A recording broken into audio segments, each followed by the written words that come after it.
وإذا حملت إلى القبور جنازة فاعلم بأنك بعدها محمول.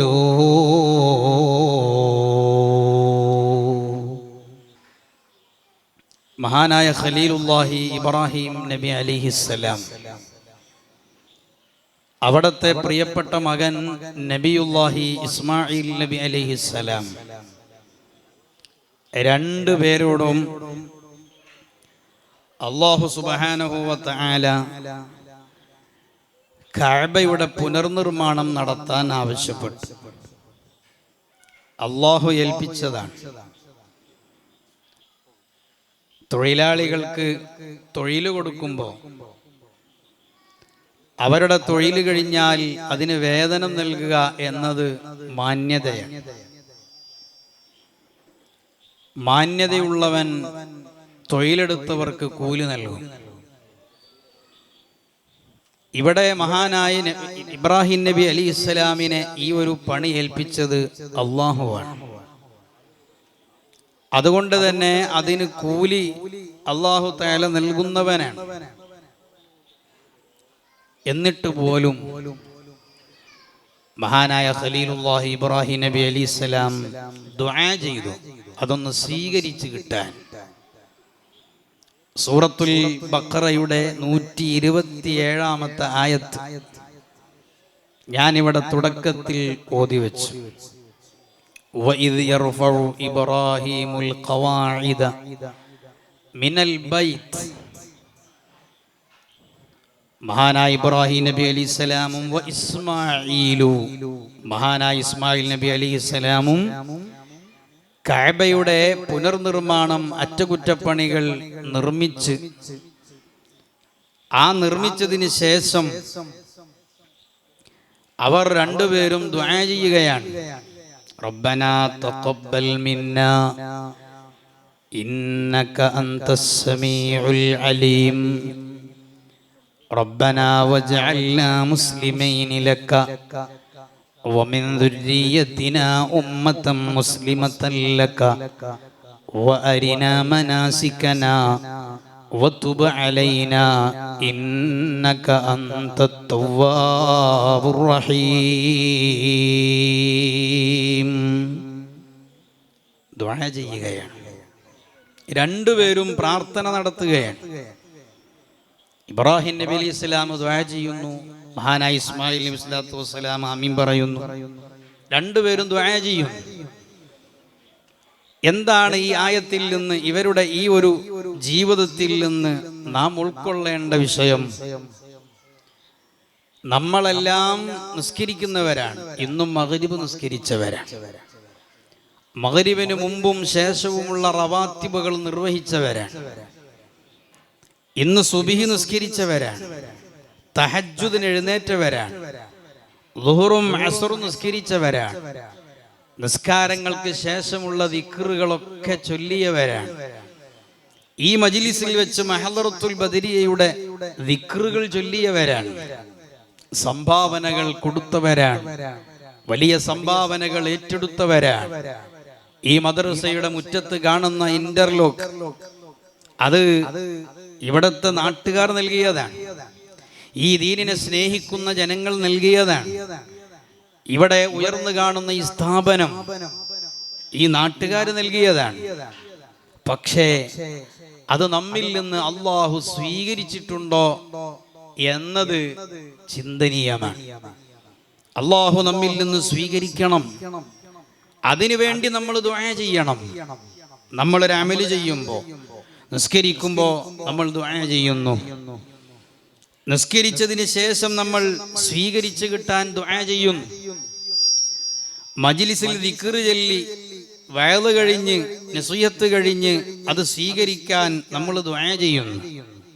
ഇത് നമ്മുടെ ജീവിതത്തിന്റെ ഒരു ഭാഗമായി മാറണം.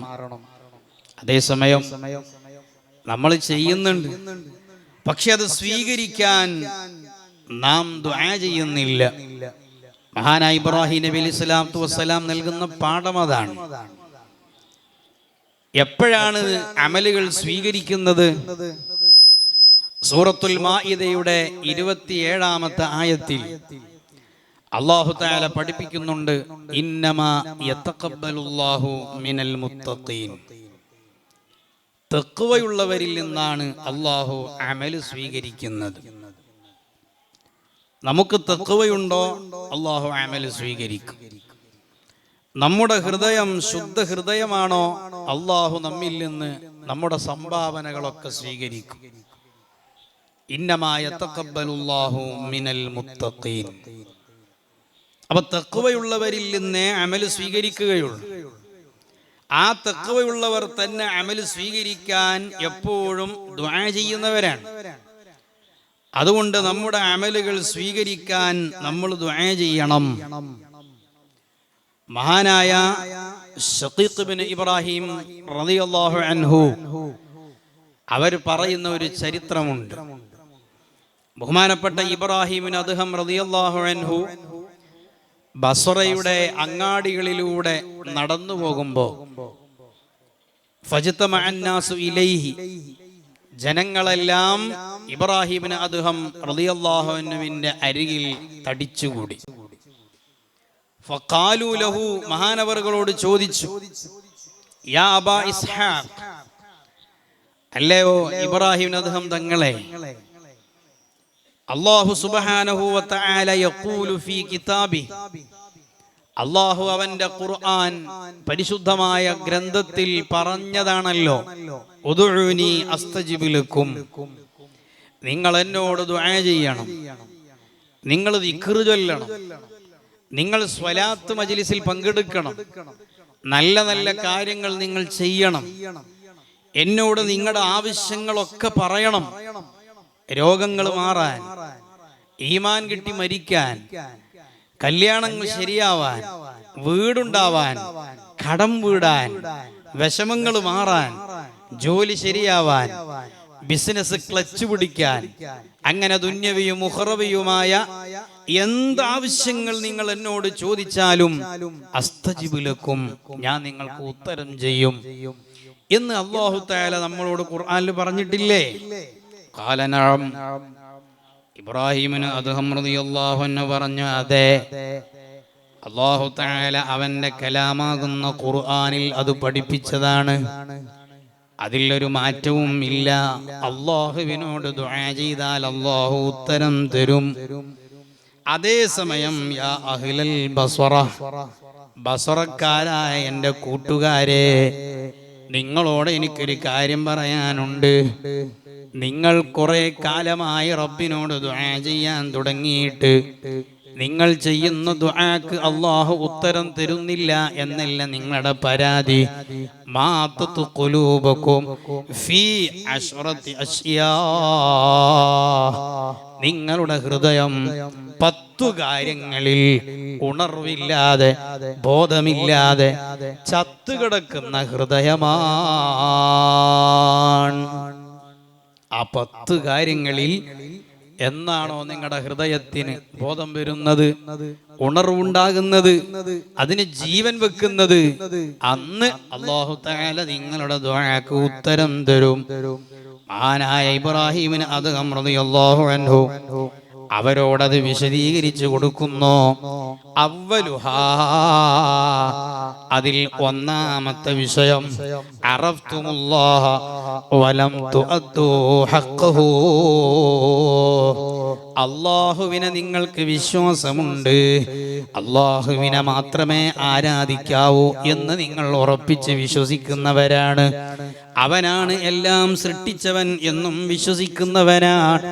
ഉമ്മയുടെ ഗർഭപാത്രത്തിൽ കിടക്കുമ്പോ 9 മാസത്തോളം ഉമ്മ പോലും അറിയാതെ നമുക്ക് ഭക്ഷണം തന്ന റബ്ബാൻ, നമ്മൾ അറിയാതെ 2 കിഡ്നി വിറ്റ് ചെയ്ത റബ്ബാൻ, കണ്ണിന് കാഴ്ച ശക്തി തന്ന റബ്ബാൻ, ഇതുവരെ നടക്കാനുള്ള കഴിവ് തന്ന റബ്ബാൻ, കഴിക്കാനുള്ള കഴിവ് തന്ന റബ്ബാൻ.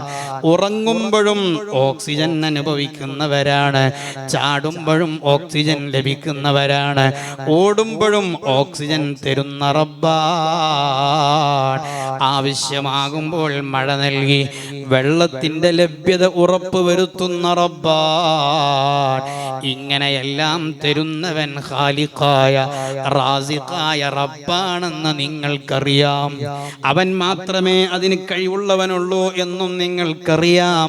പക്ഷേ വലം തുഅദ്ദു ഹഖ്ഖഹു, ആ അല്ലാഹു തആലാക്ക് നൽകേണ്ട കുറേ ബാധ്യതകളുണ്ട്. ആ ബാധ്യതകളൊന്നും നിങ്ങൾ അല്ലാഹുവിന് നൽകുന്നില്ല. ഇബ്രാഹിമിന് അദ്ദേഹം റളിയല്ലാഹു അൻഹു നൽകുന്ന പറയുന്ന ഒന്നാമത്തെ കാരണം അറഫ്തുമുല്ലാഹ്, പക്ഷേ ലം തുഅദ്ദു ഹഖ്ഖഹു, അവന് നൽകേണ്ട ഹഖ്, അവന് നൽകേണ്ട കുറേ കാര്യങ്ങളുണ്ട്. അത് നമ്മൾ ആരും നൽകുന്നില്ല. മഹാനായ നബി സല്ലല്ലാഹു അലൈഹി വസല്ലമ തങ്ങൾ അവിടുന്ന് പറയുന്നുണ്ട്, അല്ലാഹു തആലാക്ക് നമ്മൾ നൽകേണ്ട ഹഖെന്താണ്? അല്ലാഹുവിനെ അറിഞ്ഞ് ഇബാദത്ത് എടുക്കലാണ്.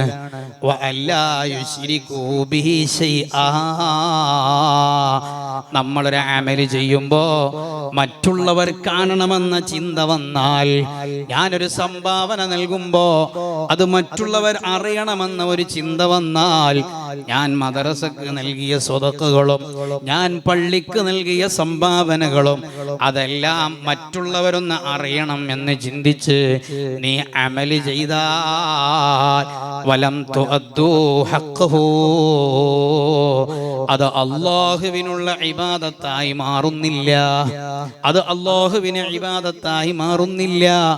അല്ലാഹു അല്ലാത്ത ഒരു ഇലാഹില്ല എന്നതിൽ ആർക്കും സംശയം ഇല്ല. അതേസമയം നമ്മൾ ചെയ്യുന്ന അമലുകളിലും അല്ലാഹു എന്ന ലക്ഷ്യം വെച്ചല്ലാതെ, റബ്ബിന്റെ പൊരുത്തമല്ലാതെ നമ്മുടെ ഒരു അമലിലും ഉണ്ടാകാൻ പാടില്ല. മഹാനായ മൂസാ നബി അലൈഹി സ്വലാത്തു വസ്സലാം അവിടെ നിന്ന് നടന്നു പോകുമ്പോ ഫിറഔനിനെ പ്രബോധനം നടത്താൻ വേണ്ടി പോകുന്ന സന്ദർഭത്തിൽ മഹാനായ മൂസാ നബി അലൈഹി സ്വലാത്തു വസ്സലാമിനോട് അല്ലാഹു സുബ്ഹാനഹു വ തആല തന്റെ വടി കൊണ്ട് അവിടെ കണ്ട ഒരു പാറയിൽ അടിക്കാൻ പറഞ്ഞു. മഹാനവറുകൾ ആ പാറയടിച്ചു. ഉടനെ തന്നെ ആ പാറ പിളർന്നു. വഖറജ മിൻഹാ സുഖറത്തുൻ സാനിയ, അപ്പോൾ രണ്ടാമതൊരു പാറ പ്രത്യക്ഷപ്പെട്ടു. മഹാനായ മൂസാ നബി അലൈഹി സ്വലാത്തു വസ്സലാം സുമ്മ ളറബ ബിഅസാഹു അലൈഹാ, രണ്ടാമതും ആ പാറയെ അടിച്ചു. അപ്പോൾ ആ പാറ വീണ്ടും പിളർന്നു. വഖറജത് മിൻഹാ സുഖറത്തുൻ സാലിസ, അപ്പോൾ മൂന്നാമതൊരു പാറ പ്രത്യക്ഷപ്പെട്ടു. അങ്ങനെ ആ മൂന്നാമത്തെ പാറയെയും മഹാനായ മൂസാ നബി അലൈഹിസ്സലാം അടിച്ചപ്പോ ഫഖറജതു മിൻഹാ ദൂദാ, ആ പാറക്കെട്ടിന്റെ ഉള്ളിൽ നിന്ന് ഒരു പുഴു, ഒരു ചെറിയ ജീവി പ്രത്യക്ഷപ്പെടുന്നു. വഫീ ഫമിഹാ ശൈഉൻ, ആ ജീവിയുടെ വായിൽ എന്തോ കഴിച്ചുകൊണ്ടിരിക്കുന്നൊരു ഭക്ഷണമുണ്ട്. സുബ്ഹാനല്ലാഹ്, മൂസാ നബി അലൈഹിസ്സലാമിനെ ആ ജീവിയുമായി സംസാരിക്കാനുള്ള കഴിവ് അല്ലാഹു നൽകിയപ്പോ ആ പുഴു സംസാരിക്കുന്നത് മഹാനായ മൂസാ നബി കേൾക്കുകയാണ്. സുബ്ഹാന മൻ യറാനി വയസ്മഉ കലാമി വയഅരിഫു മകാനി വയദ്കുറുനി വലാ യൻസാനി. എത്ര പാറക്കെട്ടിന്റെ ഉള്ളിലാണ് ഞാൻ ജീവിച്ചത്, എന്നിട്ട് പോലും ആ റബ്ബിനെ ഞാൻ ഓർത്ത് ജീവിച്ചപ്പോ ആ റബ്ബ് എന്നെ മറക്കാതെ എനിക്ക് ആവശ്യമായ ഭക്ഷണം തന്നവനാണല്ലോ. ആ റബ്ബ് എത്ര വലിയവനാണ്, ആ റബ്ബ് എത്ര പരിശുദ്ധനാണ്. നാം എന്തിനാണ് ദാരിദ്ര്യത്തെ പേടിക്കേണ്ടത്? നാം എന്തിനാണ് മറ്റുള്ള വിഷയങ്ങളെ ഭയപ്പെടേണ്ടത്? റിസ്ക് തരുന്നവൻ അല്ലാഹുവാണ്. ഈ 3 പാറകൾ പൊട്ടിച്ച് അതിന്റെ ഉള്ളിൽ നിന്ന് പുറത്തു വന്ന ജീവിക്ക് പോലും അല്ലാഹുവിന് കൊടുക്കേണ്ട ഹക്ക്, അഥവാ അവർ അല്ലാഹുവിനെ സ്മരിച്ച്, എല്ലാ വസ്തുക്കൾക്കും അവരുടേതായ തസ്ബീഹ് ഉണ്ടല്ലോ, എല്ലാ വസ്തുക്കൾക്കും അവരുടേതായ ദിക്റുണ്ടല്ലോ. ആ ജീവി അല്ലാഹു തആലാക്ക് ശുക്ർ ചെയ്യുകയാണ്. ഇത്ര ഉള്ളിന്റെ ഉള്ളിൽ ജീവിച്ചിട്ടും എന്നെ മറക്കാതെ എനിക്ക് അന്നം തന്ന അല്ലാഹ്, അവൻ എത്ര വലിയ പരിശുദ്ധനാണ്. അത് അല്ലാഹുവിനെ മനസ്സിലാക്കിയപ്പോ അല്ലാഹു തആല അവനക്ക് നൽകേണ്ടത് നൽകുന്നു. അറഫ്തുമുല്ലാഹ്, അല്ലാഹുവിനെ നിങ്ങൾ അറിയാം, റബ്ബിനെ വിശ്വസിച്ചവരാണ്. പക്ഷേ വലം തുഅദ്ദു ഹഖ്ഖഹു, ആ റബ്ബിനെ കൊടുക്കേണ്ടത് നിങ്ങൾ കൊടുക്കേണ്ടത് പ്രകാരം കൊടുക്കാതിരിക്കുമ്പോ അല്ലാഹു നിങ്ങളെ പരിഗണിക്കൂല. എല്ലാം അല്ലാഹു നൽകുന്നവനാണ്. നമ്മൾ അനുഭവിച്ചു കൊണ്ടിരിക്കുന്ന എല്ലാം ഇല്ലേ, 10-40 കൊല്ലം 19 കൊല്ലം വലിയൊരു പ്രയാസമില്ലാതെ ഞാൻ നടന്നു. ഇപ്പൊ ചെറിയൊരു വേദന ഉണ്ട്, കാൽമുട്ടിനൊരു വേദന ഉണ്ട്, അല്ലെങ്കിൽ ഊരക്കൊരു വേദന ഉണ്ട്. അൽഹംദുലില്ലാ, 40 കൊല്ലം പ്രശ്നം ഉണ്ടായില്ലല്ലോ, 30 കൊല്ലം ഒന്നും അല്ലാഹു തന്നില്ലല്ലോ. അല്ലെങ്കിൽ 50 വയസ്സായപ്പോഴാണ് കണ്ണിന് ചെറിയൊരു പ്രയാസം വന്നത്. എന്നാൽ 50 കൊല്ലം അല്ലാഹു തആല എനിക്ക് കണ്ണിന് കാഴ്ച തന്നല്ലോ. ഇങ്ങനെ ശുക്ർ ചെയ്താൽ ലഇൻ ശകർതും ലഅസീദന്നകും, അല്ലാഹു തആല നമുക്ക് എത്രയോ തരും. നമ്മുടെ ഈ മജ്ലിസിൽ തന്നെ ഒരുപാട് രോഗികളുണ്ട്, പ്രത്യേകം ദുആ ചെയ്യാൻ പറഞ്ഞവരുണ്ട്, സംഭാവന നൽകിയവരും അല്ലാത്തവരും രോഗശിഫയ്ക്ക് വേണ്ടി ദുആ ചെയ്യാൻ വേണ്ടി അറിയിച്ചവരുണ്ട്. അല്ലാഹു തആല ഈ മജ്ലിസിന്റെ ബറക്കത്ത് കൊണ്ട് അവരുടെ രോഗങ്ങൾക്കൊക്കെ പൂർണ്ണ സലാമത്ത് അല്ലാഹു നൽകുമാറാവട്ടെ. ബഹുമാനപ്പെട്ട അനസ് റളിയല്ലാഹു അൻഹു പറയാൻ, ഞാൻ ഹബീബായ നബി സല്ലല്ലാഹു അലൈഹി വസല്ലമ തങ്ങളുടെ കൂടെ ഞാൻ ഇങ്ങനെ യാത്ര ചെയ്യാൻ, ഞങ്ങളുടെ ഒരു ആവശ്യത്തിന് വേണ്ടി യാത്ര ചെയ്യാൻ. അങ്ങനെ ചെയ്തപ്പോ ഫറഅയ്നാ ത്വയ്റൻ, ഞങ്ങളൊരു പക്ഷിയെ കണ്ടു. എന്താണ് ആ പക്ഷി ചെയ്യുന്നത്? വലിയ ശബ്ദമിടുകയാണ്. ആ പക്ഷി ഇങ്ങനെ കിടന്ന് ചിലക്കാൻ.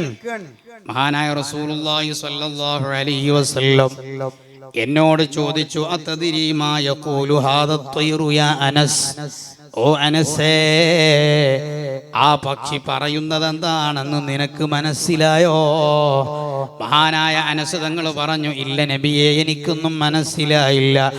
അവിടെന്ന് പറഞ്ഞു, അന്നഹു യഖൂലു യാ റബ്ബ്, ആ പക്ഷി പറയുന്ന വാക്കെന്താണെന്നറിയോ? എന്റെ രക്ഷിതാവായ അല്ലാഹ്, അദ്ഹബത ബസ്വരി വഖലഖതനി അഅമാ,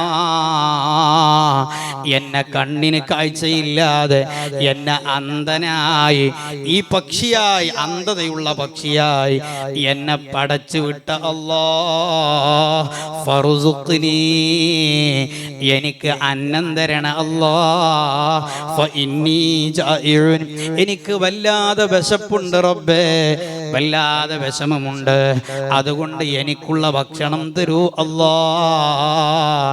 പറന്നുപോയി റൂട്ടിലൂടെ കൗട്ട് കണ്ടുപിടിച്ച് ഭക്ഷണമുള്ളിടത്തേക്ക് പറന്നു ചെല്ലാൻ എനിക്ക് കണ്ണിന് കാഴ്ച ശക്തിയില്ലല്ലോ എന്നാണ് ആ പക്ഷി പറഞ്ഞതെന്ന് മുത്തുനബി പഠിപ്പിക്കുന്നു. അനസ് തങ്ങൾ പറഞ്ഞു, അങ്ങനെ ഞങ്ങൾ അല്പസമയം അവിടെ തന്നെ നിന്നപ്പോ ഇത് വേറൊരു പക്ഷി എവിടേക്ക് വന്നു. ആ പക്ഷിയുടെ വായയിൽ ഒരു പത്തിരിക്കഷ്ണം അല്ലെങ്കിൽ ഒരു ഭക്ഷണത്തിന്റെ ഭാഗമുണ്ട്. ആ പാറി വന്ന പക്ഷി, ഇവിടെ ഇരിക്കുന്ന പക്ഷിയുടെ വായയിലേക്ക് ആ ഭക്ഷണം അങ്ങിട്ട് കൊടുത്തു. സുബ്ഹാനല്ലാഹ്, ആ ഭക്ഷണം കഴിച്ചപ്പോ നേരത്തെ ഉള്ളതുപോലെ ആ പക്ഷി വീണ്ടും ശബ്ദമുണ്ടാക്കുന്നു. അപ്പോഴും എന്നോട് മുത്തുനബി ചോദിച്ചു, അതദ്രി മാ യഖൂലു യഖൂലു ത്വയ്റു യാ അനസ്. അല്ല അനസേ, ആ പക്ഷി എന്താ പറഞ്ഞത് നിനക്കറിയോ? ഇല്ല നബിയെ, അല്ലാഹു വറസൂലുഹു അഅലം. ഹബീബായ തങ്ങൾ പറഞ്ഞു, ആ പക്ഷി പറഞ്ഞത് അൽഹംദുലില്ലാഹില്ലദി ലം യൻസ മൻ ദക്കറഹു. അല്ലാഹുവിനെ ഓർത്തവനെ, അല്ലാഹുവിനെ സ്മരിച്ചവനെ മറക്കാതെ റിസ്ക് തന്ന ആ അല്ലാഹുവിനാണ് എല്ലാ സ്തുതിയും എന്നാണ് ആ പക്ഷി പറഞ്ഞതെന്ന് മുഹമ്മദ് മുസ്തഫ സ്വല്ലല്ലാഹു അലൈഹി വസല്ലമ തങ്ങൾ പഠിപ്പിച്ചു. ദുആക്ക് ഉത്തരം കിട്ടാത്ത എന്തുകൊണ്ടാണ്? ഈ പക്ഷിന്റെ ദുആക്ക് അല്ലാഹു ഉത്തരം കൊടുത്തില്ലേ? മൂസാ നബി കണ്ട ആ പുഴുവിന്റെ ദുആക്ക് അല്ലാഹു ഉത്തരം കൊടുത്തില്ലേ? എന്തുകൊണ്ടാണ് നമുക്ക് ഉത്തരം കിട്ടാത്തത്? ഉദുഉനി അസ്തജിബ് ലക്കും. ഇബ്രാഹിം നബി റളിയല്ലാഹു അൻഹുവിന്റെ മറുപടിയാണ്. എന്തേ ഉത്തരം കിട്ടാത്തത്?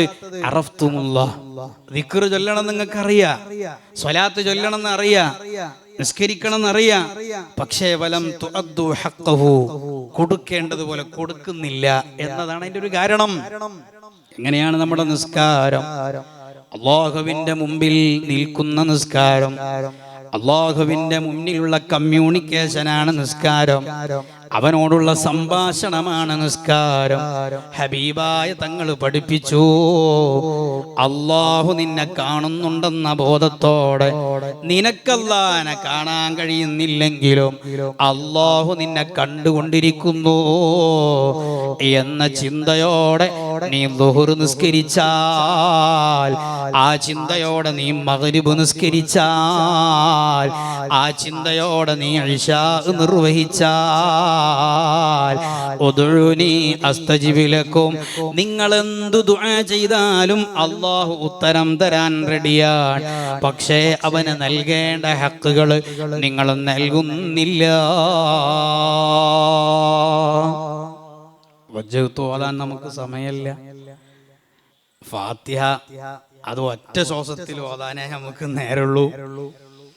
സൂറത്ത് പിന്നെ സുന്നത്തല്ലേ ഉള്ളൂ, അതുകൊണ്ട് നമ്മളത് ഓതലില്ല. ഓതണോലെ നിങ്ങളെ പറ്റിയല്ല കേട്ടോ പറഞ്ഞത്, എന്റെ കാര്യമാണ് പറഞ്ഞത്. അതുകൊണ്ട് സൂറത്ത് ഓതലില്ല. പിന്നെ സുബ്ഹാനല്ലാഹി സുബ്ഹാന റബ്ബിയൽ അഅല വബിഹംദിഹി സുബ്ഹാന റബ്ബിയൽ അദീമി വബിഹംദിഹി, ഈ ദിക്ർ അങ്ങനെയാണ് ചൊല്ലേണ്ടത്. അതും അതിന്റെ കൃത്യമായ മഖ്റജോടെ, അല്ലെങ്കിൽ അതിന്റെ അക്ഷരങ്ങൾ വെളിവാക്കി ചൊല്ലാൻ നമുക്ക് നേരല്ല.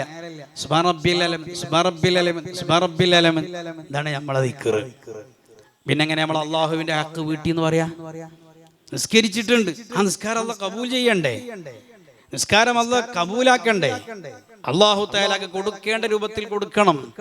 മസ്തതഅത്തും, കഴിയുന്ന രൂപത്തിൽ നമ്മൾ നന്നാക്കാൻ ശ്രമിക്കണം. സമയം കണ്ടെത്തണം, ഇത് കൃത്യമായി ചൊല്ലണം. 2 സുജൂദിന്റെ ഇടയിൽ ഒരു ഇരുത്തമുണ്ട്. അത് ഖസീറായ റുക്കിനാണ്, ചെറിയ റുക്കിനാണ്. അവിടെ കൂടുതൽ സമയം ചെലവഴിക്കാൻ പാടില്ലാത്ത റുക്കിനാണ്. പക്ഷേ ചെറിയ ഇരുത്തമാണെങ്കിലും അത് ഒരു 1.5 ഇരുത്തമല്ലേ? ആ ചെറിയ ഇരുത്തത്തിൽ നമ്മൾ ചൊല്ലേണ്ട ദിക്ർ എന്താണ്? 7 ദുആയാണ് ആ ഇരുത്തത്തിലുള്ളത്. റബ്ബിഗ്ഫിർലി വർഹംനി വജ്ബുർനി വർഫഅനി വർസുഖ്നി വഹ്ദിനി വആഫിനി. അല്ലാഹ് എൻ്റെ ദോഷം നീ പുറത്തു തരണേ, എനിക്ക് ആവശ്യമായ റിസ്ക് തരണേ, എനിക്ക് ആഫിയത്ത്, ആരോഗ്യമുള്ള ദീർഘായുസ് തരണേ. ഒരുപാട് പ്രശ്നങ്ങളുണ്ട്, ഒരുപാട് വിഷമങ്ങളുണ്ട്, ഒരുപാട് ടെൻഷനുണ്ട്, ഒരുപാട് രോഗങ്ങളുണ്ട്, ജോലികളിൽ തടസ്സങ്ങളുണ്ട്. അതൊക്കെ നീ പരിഹരിക്കണേ എന്ന് ദുന്യവിയും മുഖറവിയുമായ നമുക്ക് ആവശ്യമായ എല്ലാ ആവശ്യങ്ങളും പറഞ്ഞുകൊണ്ടുള്ള 7 ദുആയാണ്. 2 സുജൂദിന്റെ ഇടയിലുള്ള ഇരുത്തത്തിലുള്ള ദുആ. പക്ഷേ അതൊന്ന് മനസ്സറിഞ്ഞു ചൊല്ലാൻ, ആ ഒരു ചെറിയ ഇരുത്തത്തിൽ ഒന്ന് മനസ്സറിഞ്ഞു ചൊല്ലാൻ നമുക്ക് സമയമില്ലാതെ 2ാമത്തെ സുജൂദിലേക്ക് പോകുന്നവരാണോ? അറഫ്തുമുല്ലാഹ്, റബ്ബിന്റെ മുമ്പിലാണ് നിസ്കരിക്കുന്നതെന്ന് നിങ്ങൾക്കറിയാം. വലം തുഅദ്ദൂ ഹഖ്ഖഹു, ആ റബ്ബിന്റെ മുന്നിൽ നിന്നുകൊണ്ട് കൊടുക്കേണ്ടതുപോലെ കൊടുക്കാൻ നിങ്ങൾ തയ്യാറില്ല. അങ്ങനെ ഓരോന്നും ഖുർആൻ ഓതുമ്പോൾ അങ്ങനെ തന്നെയാണ്. ഖുർആൻ ഓതുമ്പോഴും അതിന്റെ നിയമം പാലിച്ചു ഓതണ്ടേ? നബി തങ്ങൾ പറഞ്ഞു, റുബ്ബ ഖാരീൻ, എത്രയെത്ര ഓത്തുകാരാണ്. സുബ്ഹാനല്ലാഹ്, ധാരാളം ഖത്മ് തീർത്തവർ. അല്ലാഹു നമുക്ക് ഖുർആനുമായി ബന്ധപ്പെടാൻ അല്ലാഹു വലിയ ഭാഗ്യം തരട്ടെ. ഇഖ്റഉൽ ഖുർആൻ, നിങ്ങൾ പറ്റുന്ന സമയങ്ങളിലൊക്കെ ഖുർആൻ ഓദിക്കോ. ഫഇന്നഹു യജീഉ യൗമൽ ഖിയാമത്തി ശഫീഅൻ ലി അസ്ഹാബിഹി. ആ ഖുർആൻ ആരാണോ ഖുർആനിനെ കൊണ്ട് നടന്നവൻ, ആരാണോ ഖുർആനിനെ ബഹുമാനിച്ച് ആദരിച്ച് അതിന്റെ നിയമങ്ങളൊക്കെ പാലിച്ച് പാരായണം ചെയ്തവൻ, നാളെ അവന് റെക്കമെൻഡുമായി ഖുർആൻ വരുന്നു. അല്ലാഹ്, സാധുക്കളായ ഞങ്ങളെ ആ കൂട്ടത്തിൽ നീ പെടുത്തിത്തരണം അല്ലാഹ്. നിബിധങ്ങൾ പറയണ റുബ്ബഖാരി, എത്ര ഊത്തുകാരാണ്. വൽ ഖുർആനു യൽഅനു, പക്ഷെ ഖുർആൻ അവരെ ശപിച്ചുകൊണ്ടിരിക്കുകയാണ്. നമുക്ക് ചങ്ങായി ഇതൊന്ന് നിർത്തി കിട്ടിയാൽ മതിയിരുന്നു എന്നാ ഖുർആൻ പറയാം. എന്തേ കാരണം? ഖുർആൻ ഓതാൻ പാടില്ല. അതിന്റെ കാരണം എന്താണ്? ഖുർആൻ ഓതുന്നത് ശരിയാകണില്ല. നമ്മളെ മക്കൾ സുബ്ഹാനല്ലാഹ് SLC ആകുമ്പോഴേക്ക് ഉമ്മാക്കും ബാപ്പാക്കും A+ന്റെ ബേജാറാണ്. ഉസ്താദുമാരോട് പറയുന്നു, ഉസ്താദേ ട്യൂഷന് ചേർത്തിട്ടുണ്ട്, SLC ആണ്, 10 A+ വാങ്ങുന്ന മകനാവണം എൻ്റെ മകനെ. അതുകൊണ്ട് ട്യൂഷൻ ഉണ്ടായതുകൊണ്ട് ഒന്നുകിൽ അവൻ വരാതിരിക്കും. വരൽ നിങ്ങൾക്ക് നിർബന്ധാണെങ്കിൽ അരമണിക്കൂർ കഴിഞ്ഞ് ഞങ്ങൾ വിട്ടോളണം. ആർക്കാ നിർബന്ധം? ഉസ്താദ്മാർക്ക് നിർബന്ധാണെങ്കിൽ അരമണിക്കൂർ കഴിഞ്ഞാൽ വിടണം. 5 മിനിറ്റ് വൈകിയാൽ പിന്നെ വിടാൻ പറ്റൂല. 10 A+ന് വേണ്ടി ട്യൂഷനും കൊടുക്കുകയാണ്. സ്കൂളിന്റെ ടൈം തന്നെ നമുക്ക് പോരാ, നമുക്ക് കിട്ടണില്ല.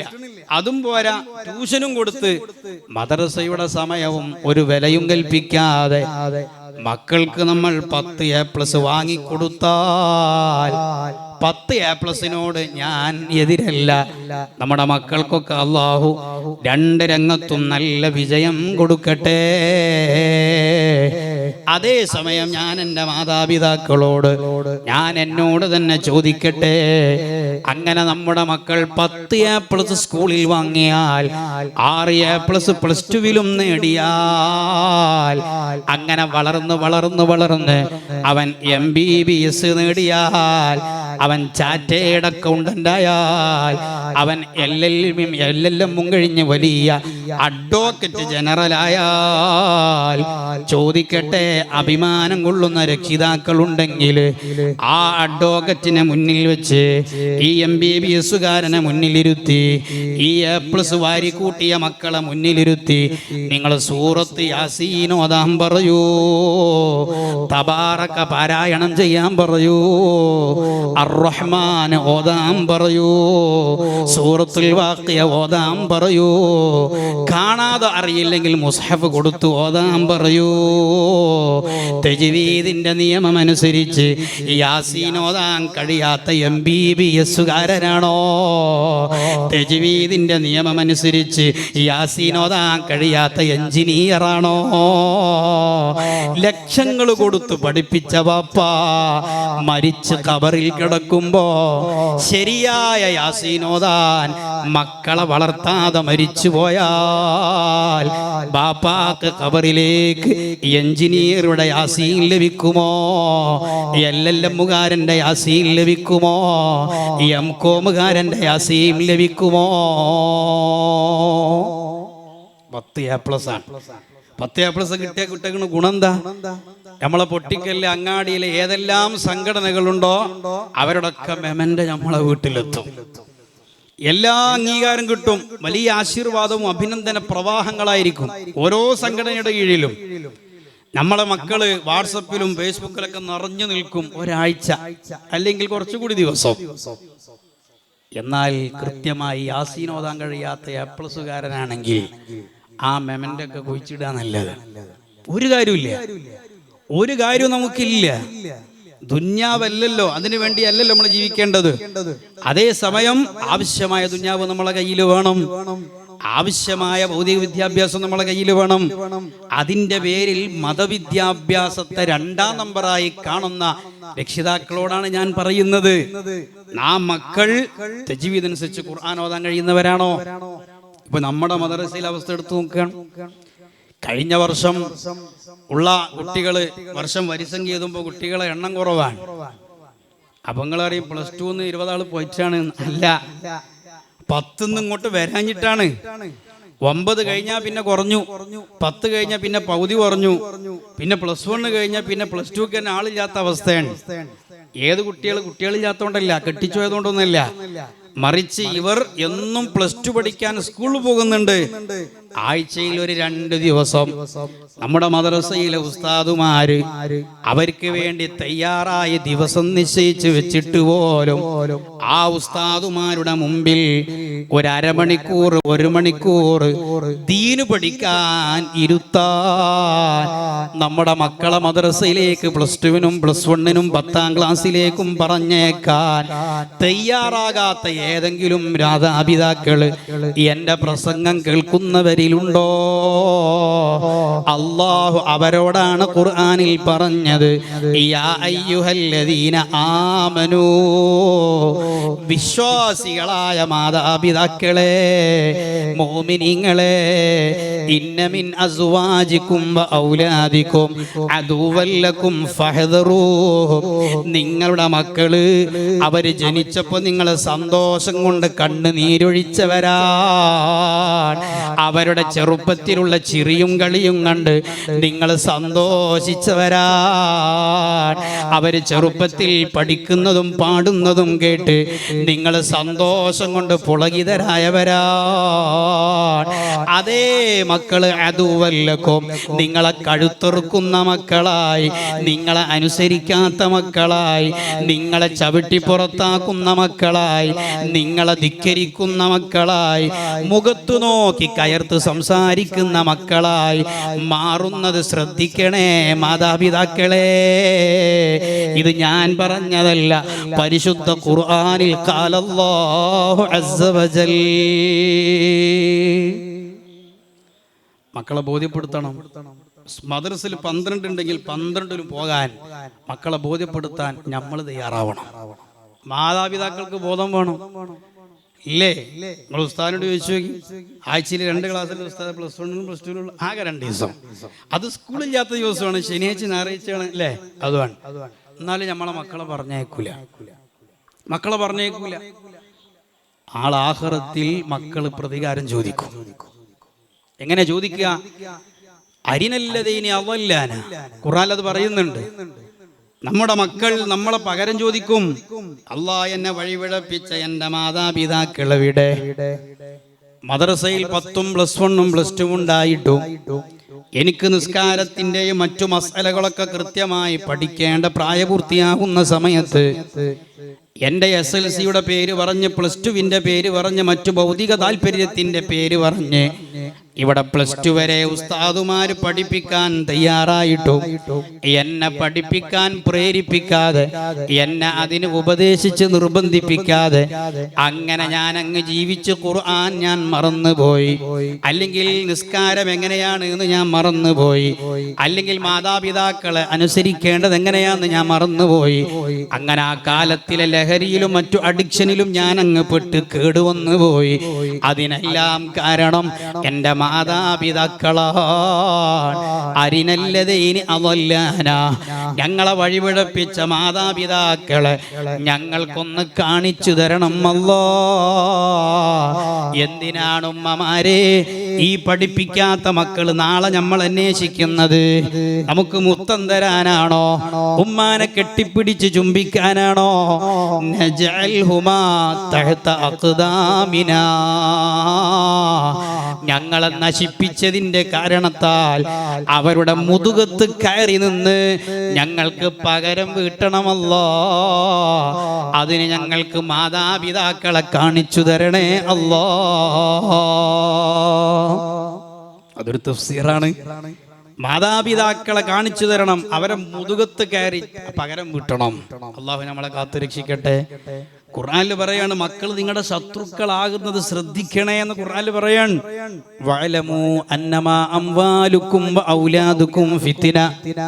അങ്ങനെ എത്രയെത്ര ആയത്തുകളിലൂടെ അള്ളാഹു നമ്മെ ബോധ്യപ്പെടുത്തുന്നുണ്ട്. അതുകൊണ്ട് ഞാൻ സാന്ദർഭികമായി പറഞ്ഞു എന്ന് മാത്രം. മദ്രസയിൽ എത്ര ക്ലാസ് ഇവിടെ നടക്കുന്നുണ്ടോ അതിലേക്ക് നമ്മളെ മക്കളെ പറഞ്ഞയച്ചോ, ലാഭമല്ലാതെ നഷ്ടമില്ല. അപ്പൊ ഖുർആൻ ഓതാൻ കഴിയില്ലേ? വട്ടപൂജ്യാണ്. SLC 10 A+ വട്ടപൂജ്യം. ഖുർആൻ ഓതാൻ കഴിയുന്ന മക്കളാവണം. എന്നാൽ ഖബറിൽ സുഖത്തോടെ സന്തോഷത്തോടെ കിടക്കാൻ കഴിയും. എൻ്റെ മക്കൾ യാസീൻ പഠിച്ച മക്കളാണ് എന്ന് പറയാൻ നമുക്ക് കഴിയുമോ? നമ്മൾ ഭാഗ്യവാന്മാരാണ്.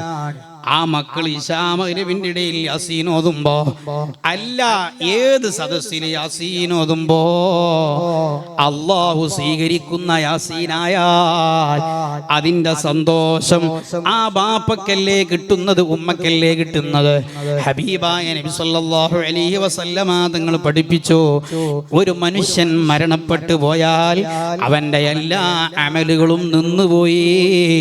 ഇനി സുബ്ഹി അവന് കഴിയില്ല, തഹജ്ജുദിന് എഴുന്നേൽക്കാൻ വയ്യ, വിത്റിന് അവസരങ്ങളില്ല, റമദാനിൽ നോമ്പെടുക്കാൻ കഴിയില്ല. എല്ലാ അമലും മുറിഞ്ഞപ്പോഴും 3 അമലുകൾ ബാക്കിയാണ്.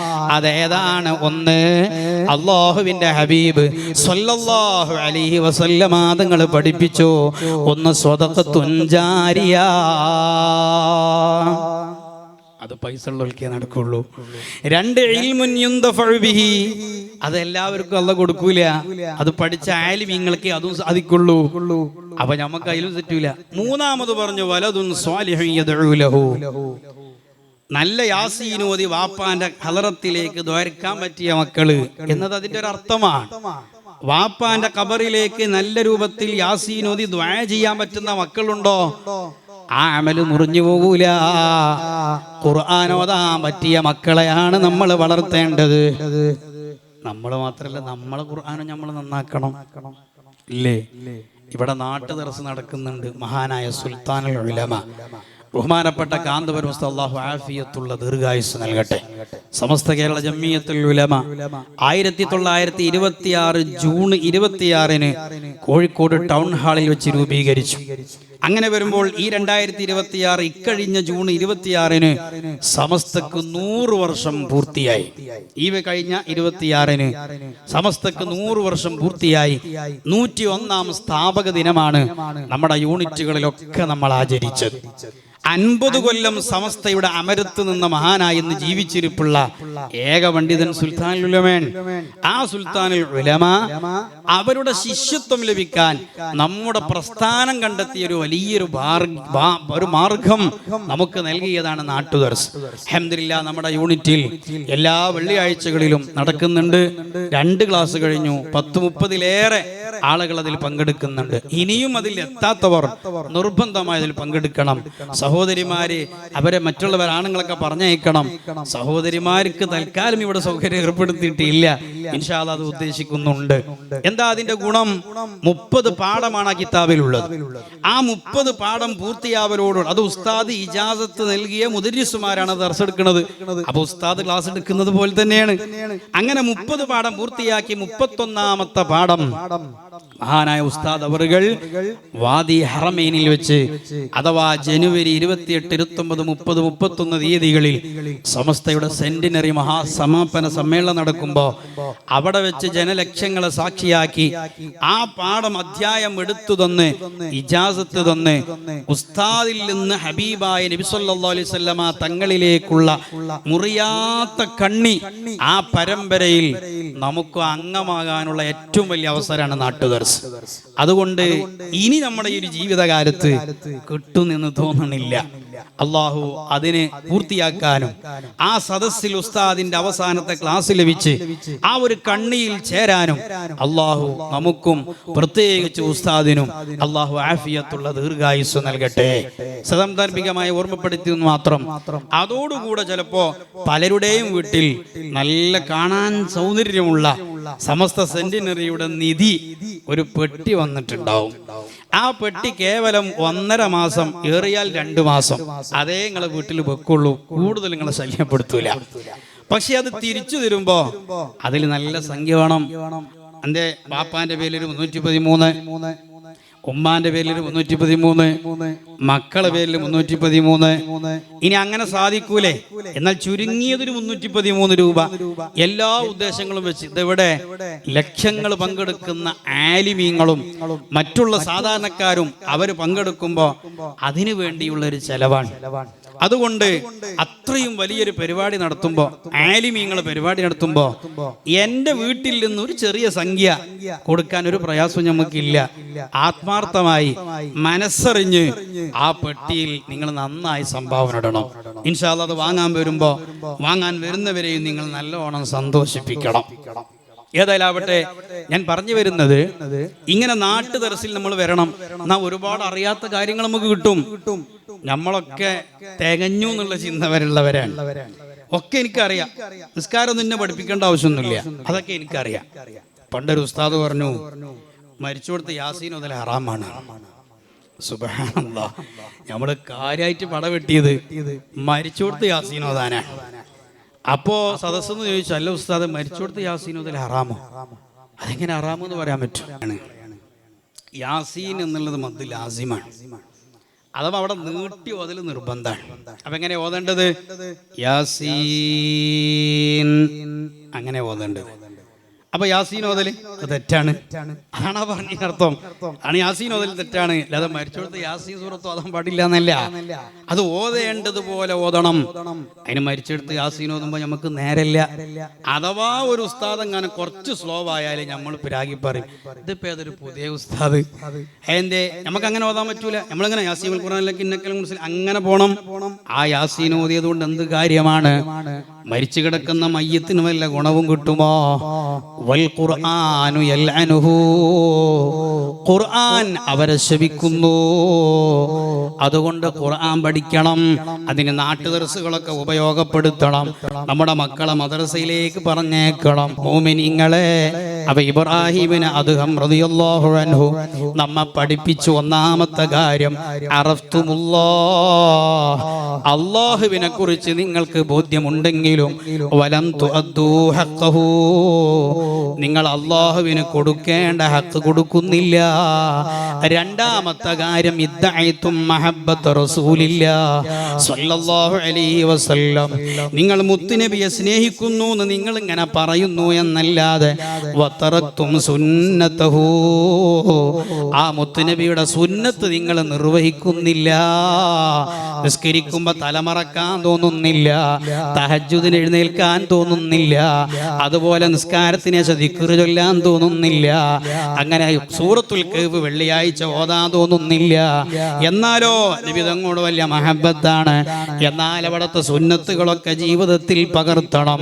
അല്ലാഹു സുബ്ഹാനഹു വ തആല അവന്റെ ഹബീബായ സ്വല്ലല്ലാഹു അലൈഹി വസല്ലം അവിടുത്തെ ഇത്തിബാ ചെയ്യാൻ അല്ലാഹു നമുക്ക് തൗഫീഖ് തരട്ടെ. മഹാന്മാരായ സ്വഹാബത്ത് മുഴുവനും ഹബീബായ തങ്ങൾ എന്തു ചെയ്തോ അങ്ങനെ തന്നെ ഇത്തിബാ ചെയ്തവരാൻ. നബിതങ്ങൾ ചെരിപ്പൂരുമ്പോ സ്വഹാബത്തും ചെരിപ്പൂരുന്നു, നബിതങ്ങൾ കുനിഞ്ഞെടുത്ത് സ്വഹാബത്തും കുനിയുന്നു. ഇത്രമാത്രം മുത്തുനബിയോട് ഇത്തിബാ ചെയ്തവരാൻ. അതുകൊണ്ട് സുന്നത്തുകളൊക്കെ പാലിച്ച് നമ്മുടെ ഖൽബിന് ഉണർവുണ്ടാകണം. എങ്കിൽ ദുആക്ക് ഉത്തരം കിട്ടുമെന്ന് ഇബ്രാഹിമിന് അദ്ഹം റളിയല്ലാഹു അൻഹു പഠിപ്പിക്കുന്നു. ബാക്കിയുള്ള 8 കാര്യങ്ങൾ ഇബ്രാഹിം നിങ്ങൾ പറഞ്ഞിട്ടുണ്ട്. അത് ഇൻഷാ അല്ലാഹ് മറ്റൊരവസരത്തിൽ പറയാൻ അല്ലാഹു നമുക്ക് തൗഫീഖ് നൽകുമാറാവട്ടെ.